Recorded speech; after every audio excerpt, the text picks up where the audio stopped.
Assalamualaikum warahmatullahi wabarakatuh. Selamat datang.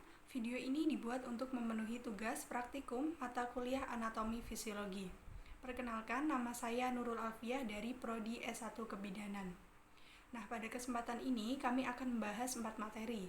Yang pertama, yaitu peredaran darah pada orang dewasa. Kedua, peredaran darah pada janin.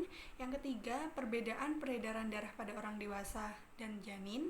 Yang keempat, yaitu kapan nih mula peredaran darah pada janin akan bekerja seperti peredaran darah pada orang dewasa. Memasuki pembahasan yang pertama, yaitu peredaran darah pada orang dewasa. Peredaran darah kan terjadi di jantung. Nah, jantung ini memiliki 4 ruangan. Ada atrium dextra, ventricle dextra, atrium sinistra, juga ventricle sinistra. Kita akan mulai peredaran darah ini dengan darah yang dibawa dari pulmo. Darah yang dibawa dari pulmo ini mengandung banyak O2 atau oksigen. Nah, kemudian darah ini akan masuk ke atrium sinistra melalui vena pulmonalis.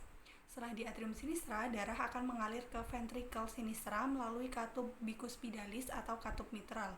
Setelah itu, darah akan menuju ke aorta melalui katup semilunar aorta, dan setelahnya darah akan disalurkan ke seluruh tubuh atau sel-sel yang membutuhkan darah. Sekembalinya dari peredaran darah besar tadi, darah akan kembali ke jantung dengan membawa banyak CO2 atau karbon dioksida. Nah, darah yang kaya akan CO2 ini akan masuk ke atrium dextra melalui vena cava superior dan vena cava inferior. Setelah di atrium dextra, darah akan menuju ke ventricle dextra melalui katup tricuspidalis. Setelah itu, darah akan menuju ke arteri pulmonaris melalui katup semilunar pulmonar. Nah, itu tadi mengenai peredaran darah pada orang dewasa. Selanjutnya kita akan membahas mengenai peredaran darah pada janin. Kita akan mulai peredaran darah pada janin dengan melalui plasenta. Darah ini masuk ke plasenta melalui arteri, kemudian akan masuk ke janin melalui vena umbilicus. Nah, di vena umbilicus ini setelah memasuki dinding perut janin akan bercabang menjadi 2. Ada vena porta dan ductus venosus aranti.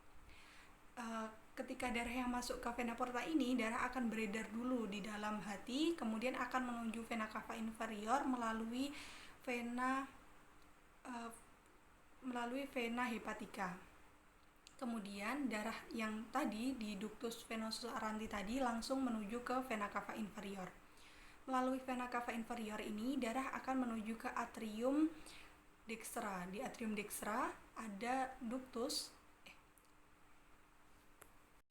Antara atrium dextra dan atrium sinistra ada lubang yang bernama foramen ovale.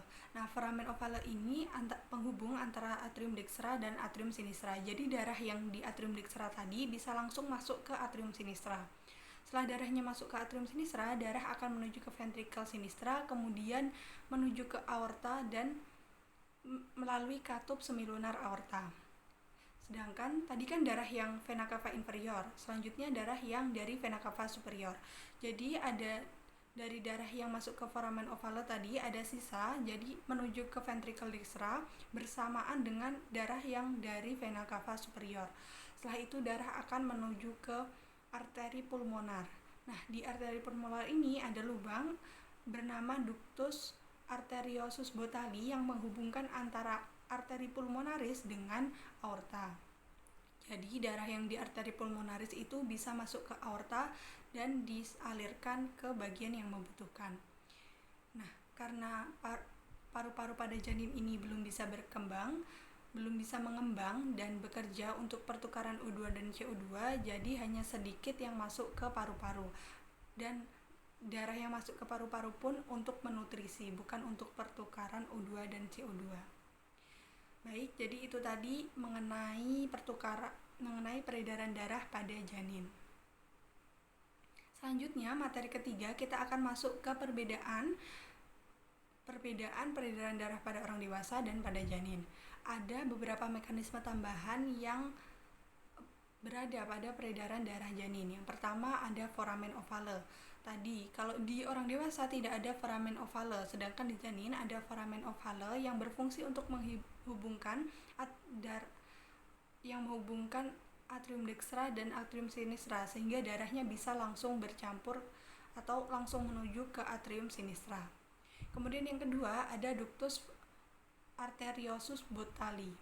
Nah, ductus arteriosus Botali ini bisa berguna untuk menghubungkan darah yang dari arteri pulmonalis ke aorta.